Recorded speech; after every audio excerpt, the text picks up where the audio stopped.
serait-ce que par la hiérarchie, tout mon respect déjà. Ensuite, nous avons, même si en déplaise à certains, en déplaise à beaucoup même, nous avons, alhamdoulilah, de toute manière, c'est que comme ça que je peux travailler, des relations très simples, très directes et très claires. Donc voilà la vérité de nos relations. Très simple, très direct et très clair. Moi, je ne suis pas venu en équipe nationale d'Algérie pour une personne, quelle qu'elle soit. Monsieur Zetchi, monsieur qui que ce soit, je suis venu pour ce projet, pour mon pays et essayer de rendre service à mon pays. Comme monsieur Zetchi n'est pas à la fédération pour qui que ce soit. Il n'est pas à la fédération pour Belmadi Jamel. Moi, je suis juste au service de mon pays et je suis juste le sélectionneur. Ni plus, ni moins. Voilà, donc personne n'est indispensable, personne n'est incontournable. Et voilà, à partir du moment où on pense ça, on est déjà dans le faux. Donc, il est très très clair que nos relations avec le président sont, comme je vous l'ai dit, très. Voilà ce qu'ils doivent faire. S'ils ont un tantinet de figures, Zama, eh ben ils viennent et ils demandent pardon. Parce que le mal qu'ils ont pu faire, et la gestion de c'est pour ça que je vous ai dit le mérite en revient au joueur. Parce qu'un joueur comme Madeleine, avec ce qui lui est tombé dessus, et faire la canne qu'il a fait, ah, elle a tous mes respects. S'il n'a pas le vôtre, moi il a le mien. Donc ça pour moi, c'est des choses qui ne peuvent plus continuer. Moi, je les appelle, ceux-là, moi, et le terme, il a été, j'ai pris le temps de bien analyser, et adviendra ce qu'adviendra, il n'y a pas de souci. Les criminels de l'audiovisuel. Voilà, les criminels de l'audiovisuel. Et de quel crime je les accuse, moi? De mettre de la fitna entre ces joueurs et Chiab. Parce que c'est toujours le Chiab qu'on prend à témoin. Attention, il nous a dit qu'ils allaient, s'ils n'arrivent pas en demi-finale, il va falloir, qu'est-ce qu'il va falloir leur faire? C'est-à-dire, ils prennent le peuple à témoin. S'ils n'arrivent pas en demi-finale, pourquoi vous êtes déjà arrivé en demi-finale, vous? Aide à ceux qui parlent là. Il arrive en demi-finale, lui. Et il dit, si le peuple, il faudra qu'ils prennent leur prédisposition, et qu'est-ce qu'ils vont faire? Leur couper leur tête? Qu'est-ce que c'est que ces histoires-là? Qu'est-ce que c'est que ces histoires-là? C'est des gens qui, c'est des consultants sportifs. Elle est où la sportivité là-dedans? C'est quoi ce truc-là de vouloir comme ça faire du tort à ces gens qui sont au service de leur pays? Qu'est-ce que c'est que ces histoires? Et maintenant, ils se cachent, on les voit plus, ils se terrent. Inch'Allah, qu'ils ne reviennent plus, qu'ils réapparaissent plus. Parce que leur mal, il est profond. Leur mal, il est profond. Inch'Allah, qu'on ne les voit plus. Vous savez de qui je parle. Moi, je suis à la limite, moi, au jour d'aujourd'hui, pourquoi je ne donne pas de nom? Parce qu'au moins, ils donnent des noms. Au moins, comme ça, d'un revers de la main, derrière leur petit truc, leur costume de mariage, même pas des costumes ils viennent comme ça, nous fatiguer, à nous raconter des bêtises. Et ces joueurs, ces anciens joueurs, nouvellement retraités, qui nous expliquent qu'est-ce que doit être une ministre, qui nous expliquent qu'est-ce que doit être, comment on doit manager un groupe, qui nous expliquent Tariq al-La'b. Donc eux, ils ont une philosophie et ils ont un fond de jeu, qui nous expliquent tout ça. Je leur dis, là je leur envoie un message de cette tribune-là. Venez sur le terrain et faites-nous partager votre science. Et moi, j'aurais aucun problème à apprendre de ces gens-là. Mais qui viennent sur les terrains. Vous êtes trop jeunes pour aller sur des plateaux et commencer à tirer comme ça à tout bout de champ, comme si vous n'avez pas été joueur. Venez sur le terrain, faites votre liste de joueurs, mettez votre système de jeu en place, faites-les bien jouer, faites-les jouer comme Barcelone, gagnez, apportez un plus au pays. Et là, j'applaudirai et je vous regarderai, j'y allais, je vais apprendre de vous. Mais aller sur les plateaux et venir avec un papier, un stylo, Zahma, c'est des docteurs, et qui commencent à écrire, je ne sais pas ce qu'ils écrivent, je suis sûr qu'il n'y a rien écrit sur leur papier. Et qui viennent nous raconter leurs bêtises. Non, c'est trop facile. C'est trop facile. Et quand le vent tourne là-bas, ils vont avec le vent, et ils truquent, et ils surfent sur la vague, comme si de rien n'était. Mais c'est quoi? C'est de la, comment on appelle ça? Et le mot, je l'oublie. Avec eux, on oublie notre. C'est quoi? C'est pas de la, je vais pas dire la paranoïa, c'est de la schizophrénie. Moi, quelqu'un a dit ça. Barakallahu fik. Schizophrénie de dire un jour, et quand je vous avais parlé à l'époque, et je reviens sur les sujets parce que quand vous bloquez sur un truc jusqu'au bout, l'autre on lui dit, je dis l'autre, viendra le moment où je dirai les noms. Dès qu'on passera une autre truc, moi aussi je dirai les noms. Maintenant ça sera comme ça. Qui nous dit que, non, il a dit que il va gagner la Coupe d'Afrique. J'ai dit dans toutes les langues, je l'ai rappelé partout. Wallah al-Adim, Bessif, j'ai dit que j'allais gagner la Coupe d'Afrique. Ces personnes-là qui disent ça, et qu'aujourd'hui, ils disent tout le contraire, ça ne peut pas passer comme ça. Wallah, ça ne peut pas passer comme ça. C'est tellement grave. Tout ce Riyad Mahrez qui nous a envoyé dans les étoiles. Sahoulala. Vous étiez tous là. Quand il a truqué, vous avez tous vibré, non? Quand il marque son but contre le Nigeria. Celui-là, il ne sait pas jouer au football. Celui-là, le chien, il faut qu'il l'attende. Au cas où ça passe pas. Ça passe pas. Ça doit plus jamais exister. Ça aussi, c'est quelque chose qu'il faut absolument, absolument changer. Et je répète, moi, c'est là où je mets le doigt. Tous ces nouvellement retraités, allez sur les terrains et apprenez-nous comment on doit jouer au football. Et on apprendra de vous et vous apporterez quelque chose à votre pays. Restez pas sur les plateaux comme ça, critiquer. Wallah, j'ai oublié ta question, Khoya. Fouzi Roulem. Fouzi Roulem nous avait fait part de son message. Et en plus, je vais vous dire quelque chose d'autre. Sur ces listes-là, quand on critique aussi facilement les joueurs, qui est habilité, quelles compétences, je dis, à nous dire qui doit être sélectionné, qui ne doit pas être sélectionné. Ça dépasse le journalisme. Vous n'êtes plus dans le journalisme, les gars. Venez sur le terrain, venez nous apprendre qui est bon, qui n'est pas bon, l'islah, l'islah. Venez nous faire ça. C'est pas comme ça qu'on balance. C'est pas comme ça. Vous n'avez pas les éléments. Restez à votre place. Sachez où se place votre limite, comme je sais où elle est ma limite. Fawzi Roulem nous a fait part à nous tous qu'il n'était pas prêt physiquement. Vous n'allez pas me reciter à chaque fois le nom de Fawzi Roulem. Vous venez de gagner une Coupe d'Afrique. Parlez-moi de Elias Chetty. Parlez-moi de Rami Ben Sebaini. Parlez-moi de Mohamed Fares qui vient de se faire opérer. Arrêtez de dire des choses comme ça, avec tout le respect que j'ai pour ce joueur-là. Mais il nous a fait part à nous tous qu'il n'était pas prêt. Le jour où il nous fera part qu'il est prêt, on reconsidérera sa sélection. Et pour les Haït Nouri, tout ça, aujourd'hui Haït Nouri est en équipe de France olympique. La Russie n'a pas une minute en première ligue. C'est pas un joueur qui a fait 2 matchs amicaux avec truc que je verrai dans l'équipe nationale. Ah, n'abusez pas quand même.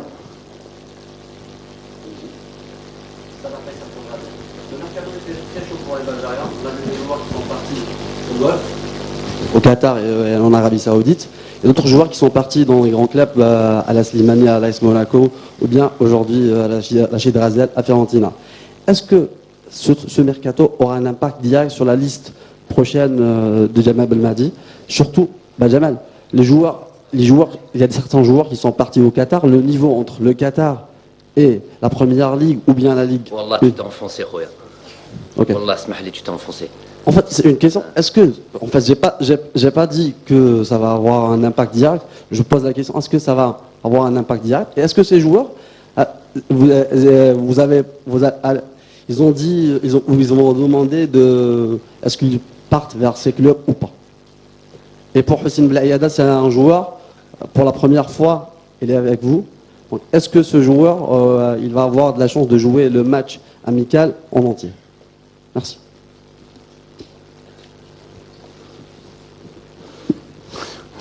Ok.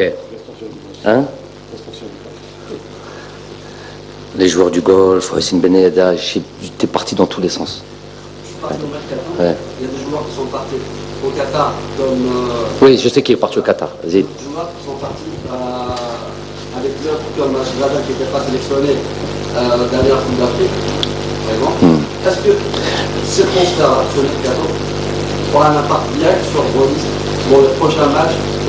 Mais c'est pas des mercatos, c'est pas des choses comme ça qui ont un impact sur les listes. Moi, c'est des joueurs, comment il est performant, qu'est-ce qu'il fait, comment il joue, où il joue, peu importe. Meilleur défenseur de la Coupe je vais simplifier un peu ce que tu es en train de dire. Le meilleur défenseur, en tout cas un des meilleurs défenseurs de la Coupe d'Afrique, c'est qui? Belhamri, il joue en Arabie Saoudite. Baghdad Bounedjah, il met un des buts les plus importants de l'histoire du football algérien. Oui ou non? Un des buts les plus importants du football algérien. Il joue. Donc, Youssef Blaili, je continue, puisque ta question, je l'ai bien compris. Malgré elle est partie dans tous les sens, c'est une question zigzag. Youssef Blaili joue à l'Espérance de Tunis. Donc, je sais pas, comment? Oui, mais ça, il jouait pas en Bundesliga, je veux dire, il joue dans le championnat tunisien, avec tout le respect que j'ai pour le championnat tunisien. Et ça a été un des joueurs les plus importants de cette compétition. Je veux dire, le championnat, oui, a son importance parce qu'il y a une certaine compétitivité, parce qu'il y a tout ça. Maintenant, moi, c'est celui qui peut Aujourd'hui, quand on met un Jamel Belhamri et qu'il est performant comme il l'est, regarde, je vais dire, ah non, toi tu joues maintenant en Arabie Saoudite, tu joues à Shabab, c'est plus possible. Il y en a un qui joue à Angers ou je sais plus quoi. Non, maintenant, tu viens en sélection, tu montres, tu actes ta sélection via une performance, tu reviens. Voilà le truc. Moi, ces considérations-là, elles sont. Islam Slimani qui joue à Monaco. Vous voulez parler de ça? Islam Slimani, vous êtes tombé dessus. Islam, vous êtes tombé dessus. Pas toi, je sais pas toi, mais en tout cas, une majorité, facilement. Vous avez tout oublié. 3 buts en une mi-temps et demi. Et il avait dit s'il était en 3 mi-temps. Et il avait, comme il dit, s'il était venu plus tôt, il savait pas que le championnat de France était aussi facile. C'est Islam Slimani. Voilà. Donc ça, il faut les gars, vous pouvez plus me parler de liste comme ça. En gros, moi aussi je me perds comme vous vous perdez, parce que vous pouvez plus me parler de liste. Vous avez parlé de liste, n'oubliez pas, soyez pas comme ça aussi, d'oublier si vite. Il y a 1 mois et demi, la liste elle était très mauvaise, les joueurs ils étaient très mauvais. Wallah, je vous reparlerai pas de liste, en tout cas pas de sitôt.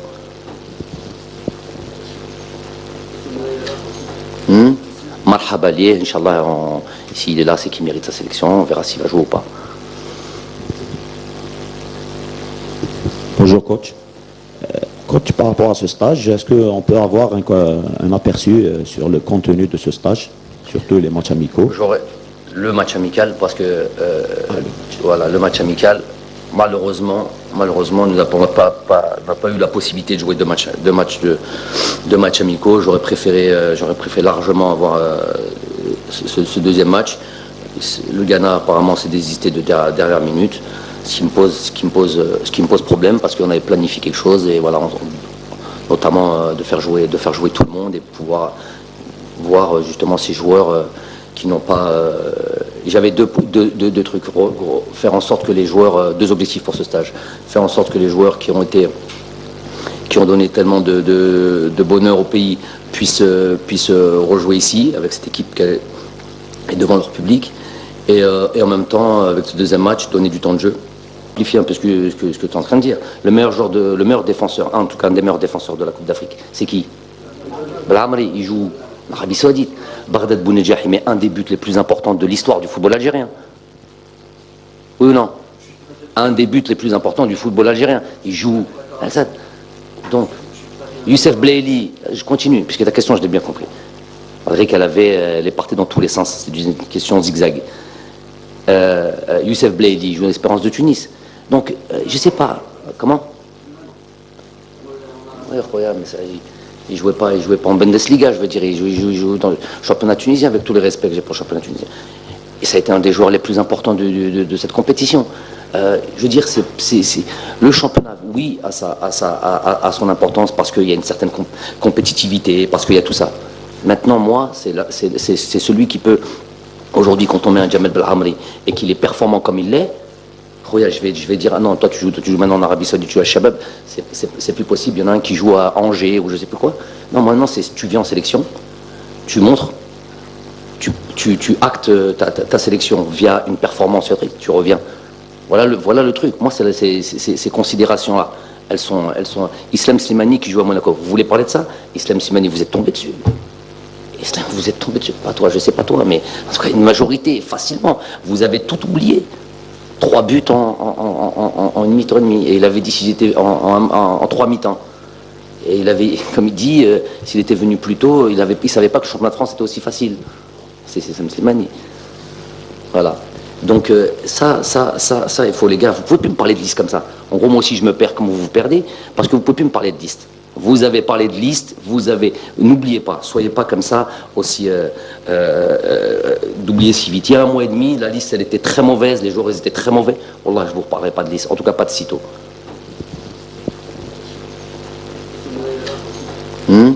Marhaba lié, Inch'Allah, s'il est là, c'est qu'il mérite sa sélection, on verra s'il va jouer ou pas.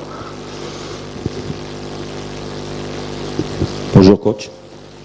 Coach, par rapport à ce stage, est-ce qu'on peut avoir un aperçu sur le contenu de ce stage, surtout les matchs amicaux? J'aurais le match amical parce que voilà, le match amical, malheureusement, nous n'avons pas eu la possibilité de jouer deux matchs amicaux. J'aurais préféré largement avoir ce deuxième match. Le Ghana apparemment s'est désisté de dernière minute. ce qui me pose problème, parce qu'on avait planifié quelque chose, et voilà, notamment de faire jouer tout le monde et pouvoir voir justement ces joueurs qui n'ont pas. J'avais deux trucs. Faire en sorte que les joueurs, deux objectifs pour ce stage. Faire en sorte que les joueurs qui ont donné tellement de bonheur au pays puissent rejouer ici avec cette équipe et devant leur public, et en même temps, avec ce deuxième match, donner du temps de jeu aux autres, et notamment à ces nouveaux joueurs qu'on a envie de voir évoluer. Ce qui perturbe un peu mon plan. On va voir comment on peut rejoindre un petit peu ces deux objectifs d'une certaine manière. Ça ne sera pas l'idéal, mais voilà, c'est ce que j'ai aujourd'hui, je dois faire avec. J'allais poser une deuxième question par rapport à quelques joueurs, par exemple à Halish, qui avait fait une déclaration après la finale qu'il allait mettre un terme. C'est son match de. Il aura la possibilité de dire au revoir aux supporters et à son public, et pour tous les services qu'il a rendus à cette équipe nationale. Et Ouistahel de sortir par la grande porte.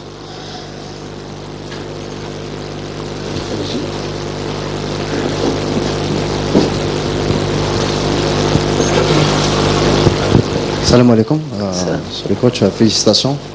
Une petite question. Après, quel est votre sentiment après avoir été parmi les meilleurs entraîneurs pour le titre de Best Coach? Merci. J'ai toujours un avis un peu mitigé sur les distinctions de ça, meilleur entraîneur. Pour moi, ça veut dire quoi? Ça veut dire voilà, staff très compétent. À la limite, si on le prend comme ça, à ce moment-là, ça m'intéresse. Staff très compétent, et surtout joueur performant. Donc, dans ce sens-là, c'est une reconnaissance qui nous touche. Après, d'un point de vue personnel, l'honnêteté me fait dire qu'il faut prendre ça avec des pincettes.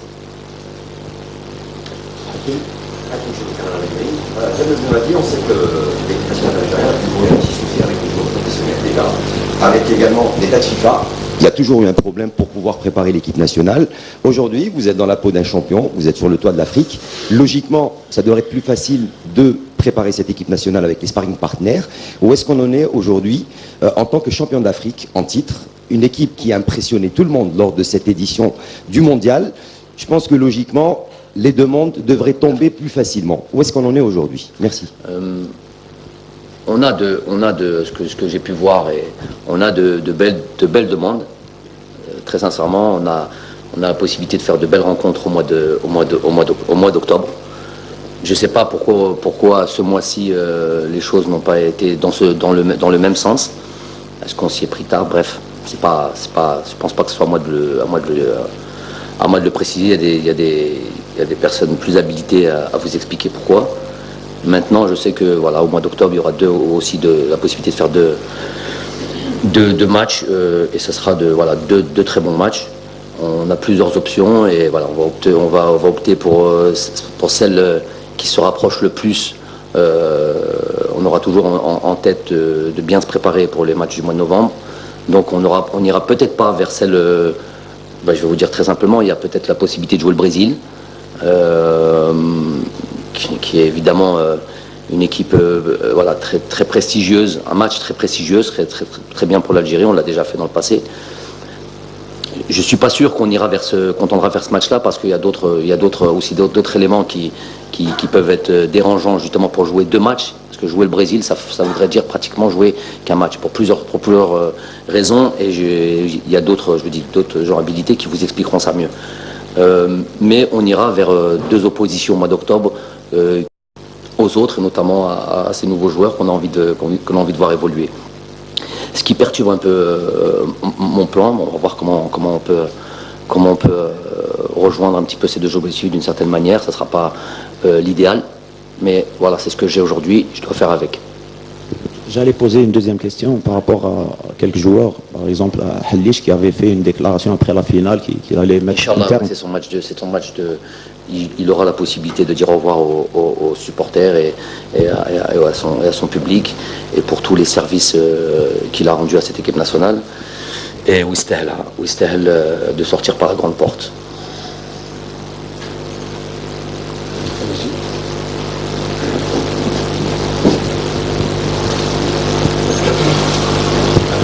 Salam alaikum. Sur le coach, félicitations.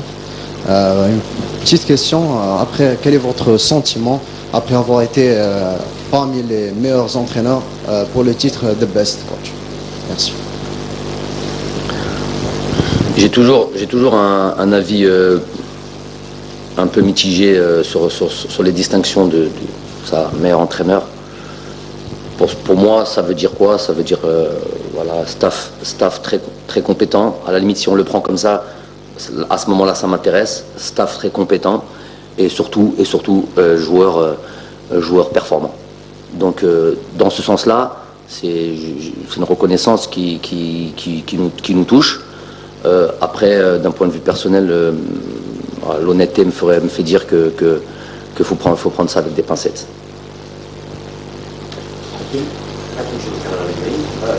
On sait que l'équipe nationale algérienne a toujours eu un petit souci avec les joueurs professionnels déjà, avec également les dates FIFA. Il y a toujours eu un problème pour pouvoir préparer l'équipe nationale. Aujourd'hui, vous êtes dans la peau d'un champion, vous êtes sur le toit de l'Afrique. Logiquement, ça devrait être plus facile de préparer cette équipe nationale avec les sparring partners. Où est-ce qu'on en est aujourd'hui en tant que champion d'Afrique en titre? Une équipe qui a impressionné tout le monde lors de cette édition du mondial. Je pense que logiquement, les demandes devraient tomber plus facilement. Où est-ce qu'on en est aujourd'hui? Merci. On a de ce que j'ai pu voir, et on a de belles demandes. Très sincèrement, on a la possibilité de faire de belles rencontres au mois d'octobre. Je ne sais pas pourquoi ce mois-ci les choses n'ont pas été dans le même sens. Est-ce qu'on s'y est pris tard? Bref, je pense pas que ce soit à moi de le préciser. Il y a des personnes plus habilitées à vous expliquer pourquoi.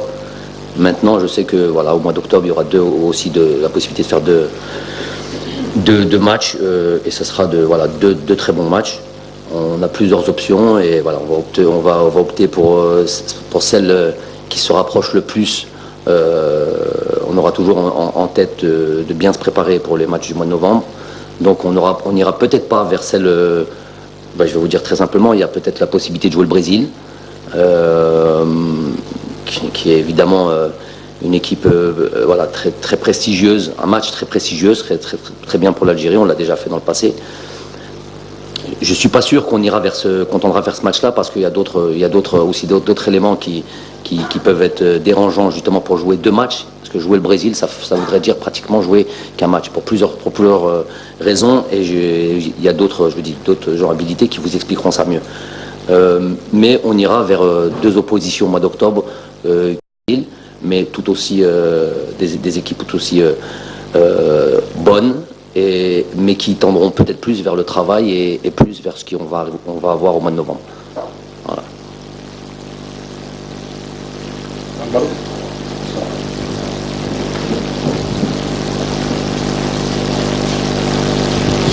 السلام عليكم كوتش مصطفى بويف الإذاعة الوطنية القناة الأولى. سيد جمال بالماضي بعض اللاعبين من البطولة المحلية احترفوا هذه الصيفة، هل هذا عنده علاقة بتألق وتتويج المنتخب الجزائري في كأس أفريقيا؟ بوداوي الشاب 19 سنة وقع في نادي نيس، بن خماسة البارحة في مالاغا، ممكن كذلك لوصيف في نادي أونجي، بوتشيشة الشاب تاع وفاق سليف في بوردو. هل هذا سيعود بالفائدة أولا على المنتخب؟ واللاعبين هذو واش تقول لهم، خاصة بوداوي اللي كان مع المنتخب في كأس أفريقيا 19 سنة، شاب اللي عنده أكيد مجال كبير من التطور من إمكانياته إن شاء الله. Moi, pour moi, c'est une très bonne question. Pour moi, c'est extraordinaire et vraiment, je suis très très heureux des signatures de Hichem à Nice. Je pense quasi acté, d'après ce qu'on m'a dit. Lucif à Angers. Voilà, le joueur qui jouait, très sincèrement, je ne connaissais pas ce joueur qui a signé à Bordeaux. Avoir la possibilité de faire jouer aussi, ça c'est encore autre chose, mais Adamounes aussi qui vient de signer à Nice. Tout ça, restons sur les joueurs, puisque c'est là l'objet de la question, ces joueurs du championnat qui viennent de signer dans des clubs. Pour moi, c'est une très très bonne chose. Déjà, ça montre qu'on peut bien travailler, très bien travailler là où on est. Est-ce qu'on prend le temps de parler 2 secondes de ce qui se fait sans tomber dans les relations, pas les relations, dans ce qui se fait au Paradou? Au jour d'aujourd'hui, quand on voit Hichem, quand on voit un peu plus, quand on voit Neji, quand on voit il y a un certain temps Ben Sebaini qui signait encore Youssef Attal, il y a quand même quelque chose qui se fait de bien, là en Algérie. Est-ce qu'au lieu de tomber encore une fois sur la personne, on ne pourrait pas faire en sorte de voir un peu ce qui se fait de bien et peut-être pas copier, mais peut-être s'en inspirer un petit peu. Moi, quand je vais voir cette équipe du Paradou jouer, notamment la saison dernière, un peu plus difficile cette année avec les joueurs qui viennent de perdre, on prend un certain plaisir et surtout on comprend. On comprend comment, quand il y a des joueurs comme Hichem à 19 ans qui rejoignent notre équipe nationale, comment ils arrivent à se fondre un peu dans ce groupe et qui sont loin d'être ridicules au milieu des Mahrez et de tous ces joueurs-là. Donc il y a quand même quelque chose qui se fait de bien ici. J'espère qu'on en tirera des enseignements, que peut-être ça peut se faire d'un point de vue au niveau national, et qu'il en ressortira beaucoup d'Hichem, beaucoup de joueurs. Parce que la qualité, je vous l'ai dit dès le début de mes sorties médiatiques, je l'ai dit, le potentiel, intrinsèquement, l'Algérien, c'est quelque chose qu'on a. Le football, c'est en nous. Donc on a ce truc-là. Maintenant, il nous reste la formation, qu'elle soit bien prise en charge. Voilà, faire en sorte qu'on ait un championnat un peu plus compétitif. Ça aussi, il faut que tous les acteurs du football doivent bosser là-dessus. Et puis on aura beaucoup d'autres joueurs comme ça. Et à la fin qui en profitera, l'équipe nationale évidemment, les joueurs évidemment, et l'équipe nationale. Donc c'est quelque chose sur lequel, pour revenir à votre question, je suis...